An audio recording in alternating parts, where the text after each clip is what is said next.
Hello everyone, today we are going to talk about peptic ulcer disease and specifically how to differentiate clinically between the duodenal ulcer and gastric ulcer.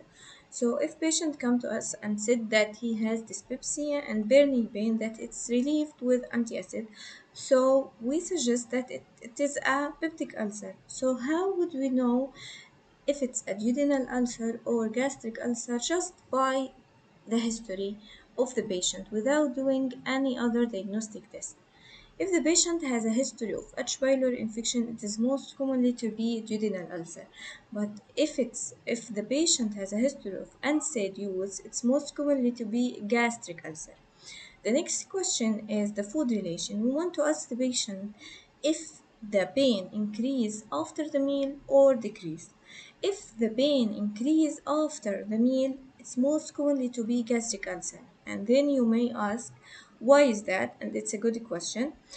Uh, the pain increase after the meal because the food stimulate the gastric acid secretion and the gastric acid make the pain worsen in the gastric ulcer. So the pain in gastric ulcer will increase, but in the duodenal ulcer will decrease. Why? Because the food will buffer the gastric acid before it reaches the duodenal ulcer. So the pain will relieved after the meal, or it will be like uh, 2 to 3 hours after the meal. But in the gastric ulcer, it will be like 30 to 1 hour after the meal. And this leads us to the next question, which is the weight gain or weight loss. So if the patient, like when he eats, the pain is increased. So this will lead him to avoid the food. So it will make him lose the weight. And the opposite is with duodenal ulcer. The pain is relieved with duodenal ulcer, so he make him like eat more, so it will lead him to a weight gain.